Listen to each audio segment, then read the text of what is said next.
তোর বা উপদেষ্টারা কখনো ডিসেম্বর, কখনো জানুয়ারি, ফেব্রুয়ারি, মার্চ।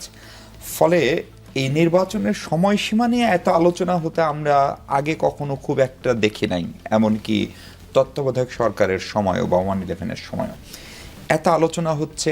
আপনার ধারণা কি ডিসেম্বরেই তাহলে নির্বাচন হচ্ছে, বা সেইভাবেই আপনার দল, আপনি নিজে প্রার্থী হতে চান, এলাকায় যান, সেভাবে প্রস্তুতি নিচ্ছেন? সেটার জন্য আমার জন্য কোনো হঠাৎ আসা চমক না হয়। নির্বাচন যেদিনই হোক আমার মাঠটি যেন প্রস্তুত থাকে, আমার নেতাকর্মীরা যেন প্রস্তুত থাকে, তারা যেন সংগঠিত থাকে, এবং প্রায় শখানেকের উপর কেন্দ্র আছে, তো 85টা কেন্দ্র আমার একটা উপজেলায়, আরেকটা উপজেলায় প্রায় 54টা কেন্দ্র, সো 150-র মতন কেন্দ্র আছে আমার। এই কেন্দ্রকে ঘিরে আমার তো একটা পরিকল্পনা আছে, এবং সেই অনুযায়ী আসলে আমাকে কাজ করতে হয়। সো আমি on top, I am ready for the election. Election কবে হবে, that is $1 million question. Why? Because initially আমরা দেখলাম ডক্টর মোহাম্মদ ইউনূস বললেন যে নির্বাচনটি একটি নির্বাচিত সরকারের মেয়াদ যা হয় তার চেয়ে কম হতে হবে, কারণ এটি নির্বাচিত সরকার নয়, এটি অন্তর্বর্তীকালীন সরকার। সো নির্বাচিত সরকারের চেয়ে মেয়াদ কম হবে। 4 বছর 11 মাসও হতে পারে, উই ডু নট নো, তাই না? উনি সেটা পরিষ্কার করলেন না। ইতিমধ্যে আমরা দেখলাম বিভিন্ন উপদেষ্টা নানান কথা বলছেন। কেউ বলছেন এই বছরের মধ্যেই হবে, কেউ বলছেন সামনের বছরের শুরুতে হবে, এক একজন এক এক কথা বলছেন। আবার যেই যা বলছেন পরবর্তীতে দেখা যাচ্ছে প্রেস উইং থেকে বলা হচ্ছে এগুলো তাদের ব্যক্তিগত মতামত। শেষমেশ প্রধান উপদেষ্টা বললেন এ বছরের ডিসেম্বর বা আগামী বছর জানুয়ারিতে নির্বাচন হবে। আজকে আমি গার্ডিয়ানের একটা সাক্ষাৎকার দেখছিলাম, ওখানে তিনি বলছেন আগামী বছর মার্চে। আপনি আমাকে বলেন তো, এই যে একটু একটু করে পেছানো কিংবা এক এক সময় এক এক কথা বলা, এটা কি জনমনে এক ধরনের অস্বস্তির জন্ম দেয় না? রাজনৈতিক দলগুলোকে একবার এক এক তথ্য আসে, আমরা এবং আমাদের নেতাকর্মীরা উভয়ই কিছুটা হকচকিয়ে যায়, এবং এটাই স্বাভাবিক। আর নানান রকম ফিসফাস তো বাতাসে আছে, এটা অস্বীকার করবার কিছু নেই যে এই সরকার নানান টাল বাহানায় নির্বাচনটাকে দেরি করতে যাচ্ছে। আমি এই কথাটি কেন বলছি, দেখুন, সংস্কারের কথা জোরে সোরে আসছে দুটো জায়গা থেকে। একটা হচ্ছে জাতীয় নাগরিক পার্টি এবং আরেকটি হচ্ছে অন্তর্বর্তীকালীন সরকার। অন্তর্বর্তীকালীন সরকার খোলামেলা ঠিক সংস্কারের কথা সেভাবে বলছে না, তারা বলছে যদি পুরোপুরি সংস্কার হতে হয়, তার সেটা ডক্টর মোহাম্মদ ইউনূস শুরুতে বলেছিল, তাহলে 26 জুন পর্যন্ত সময় যেতে পারে।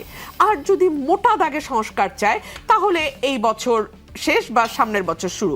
আর যদি কোনো সংস্কার না চাই, যেদিন চাবে সেদিনই আমরা নির্বাচন দিয়ে দেব। এই কথাটির মধ্যে এক ধরনের প্রচ্ছন্ন ইঙ্গিত আছে যে সংস্কারের ব্যাপারে তার একটা নডিং তো আছে। আর যেই নতুন রাজনৈতিক দলটি হয়েছে, অনুবাদ করেছেন, well you can say that. রাজার দল আমি কেন বলছি, তার পিছনে কারণ আছে।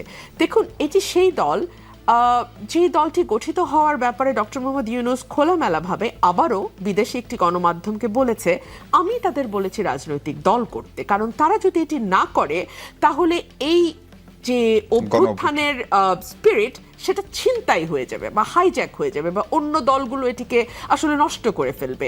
সো তার সমস্ত আস্থা এবং বিশ্বাস এই নতুন দলটির প্রতি। সো এটিকে আসলে আমি রাজার দল না বলি বা কি করে? কিংবা ধরুন এই রাজার দলের যিনি প্রধান, সেই ব্যক্তিটি যখন বিদায় নিয়ে উপদেষ্টা পরিষদ থেকে বেরোলেন, তখন আমরা দেখলাম রাজার ঘনিষ্ঠতম একজন প্রেস সচিব, মানে প্রধান প্রেস সচিব যিনি, তিনি বললেন যে উনি ভবিষ্যতে প্রধানমন্ত্রী হতে পারেন। অর্থাৎ খুব গাঢ় একটা ব্লেসিং আমরা লক্ষ্য করছি, তাই না? খুব গাঢ় এক ধরনের সিম্প্যাথি আমরা লক্ষ্য করছি। আচ্ছা, আপনি বলেন তো মিশু, ঠিক এই ধরনের অ্যাটিটিউড কিংবা তার উপদেষ্টা পরিষদের কেউ কেউ বলতেন আপনারা কি বিএনপির ব্যাপারে, বা অন্য দলগুলো, আপনারা না দুঃখিত, অন্য দলগুলো কি বিএনপির ব্যাপারে কিছুটা অস্বস্তি বোধ করতো না?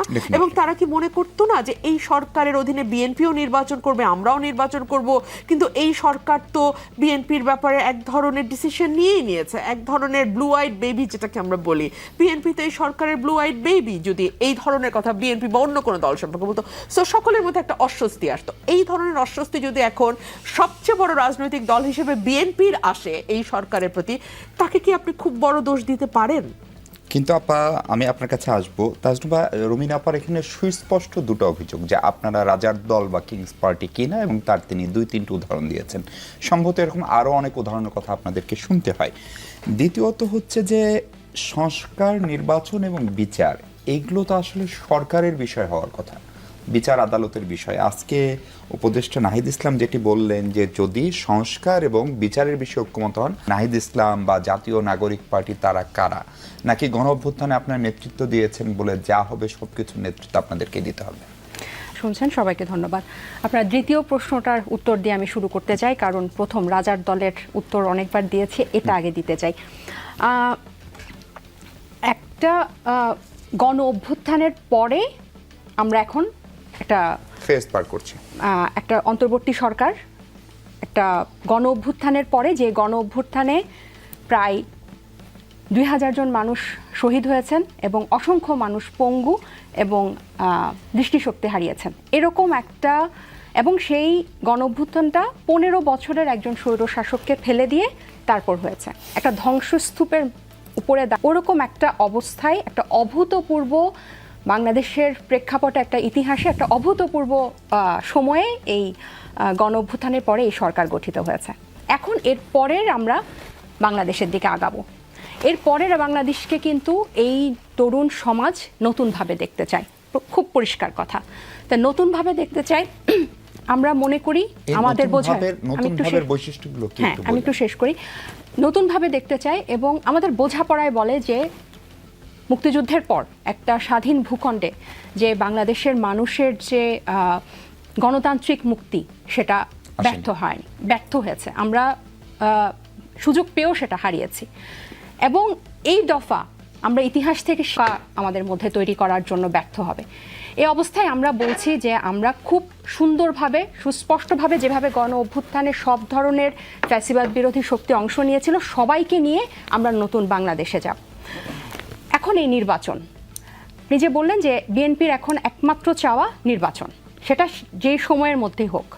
5ই আগস্টের আগে বাদ দিলাম, 5ই আগস্টের পরে 6ই আগস্ট পর থেকে বিএনপির একটাই রাজনীতি, সেটা হচ্ছে তারা নির্বাচন চায়।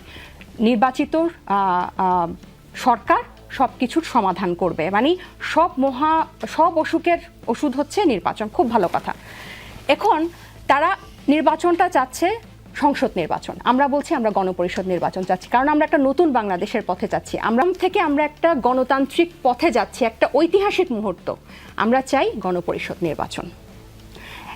এটাও একটা নির্বাচন, এটাও একটা নির্বাচন। এমন না যে গণপরিষদ নির্বাচন হলে আমরা জিতবো আর জাতীয় সংসদ নির্বাচন হলে বিএনপি জিতবে।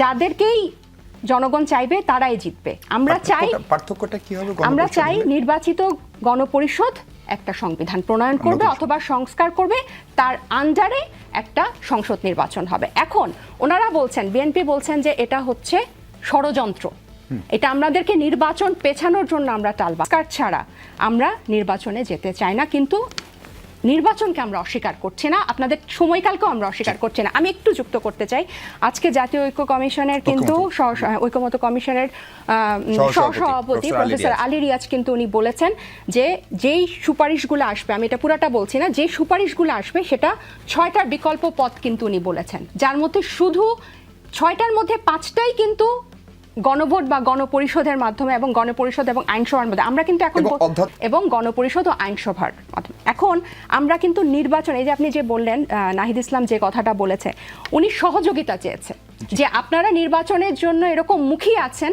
ঠিক একইভাবে আমরা সংস্কার এবং দৃশ্যমান বিচারের জন্য আমরা এভাবে মুখিয়ে আছি। আপনারা আমাদেরকে এটাতে সাহায্য করেন, আমরা আপনাদেরকে বিচার নির্বাচন সময় মতো, আপনাদের সময় মতো হওয়ার জন্য আমরা সাহায্য করব। এখানে নির্বাচনের ব্যবস্থা করে দেওয়ার কথা বলা হয় না, আমরা এখানে একটা জাতীয় ঐক্যমতে পৌঁছাতে চাই। কারণ এখন কারণটা বাংলাদেশ, যে জনগণ যাকেই ভোট দিবে, এমন যদি হয় আপনারা যদি গণপরিষদে যেতেন, আপনারাই নির্বাচিত গণপরিষদ, আপনারাই একটা সংবিধান প্রণয়ন করবেন বা সংস্কার করবেন, এরপরে আপনারা সংসদে যাবেন। আমরা কিন্তু বলছি না যে আমরা এখানে কোনো ষড়যন্ত্র নাই, আমরা ওনাদের সহযোগিতাটা আশা করছি, আমরাও সহযোগিতা করব বলে বলছি। একদম পরিষ্কার, অলরেডি চলে এসেছে এবং ঐক্যমত্য কমিশনও সেটা বলছে যে গণপরিষদ যে নির্বাচন হবে সেটা গণপরিষদ নির্বাচন হতে পারে, সেটাকে সংসদে কনভার্টও করা যেতে পারে। প্রফেসর আলী রিয়াজের যা ব্যাখ্যা আজকে আমরা পড়লাম, ফলে আপনাদের বোঝাপড়া কি বা আপনারা আসলে কি চান?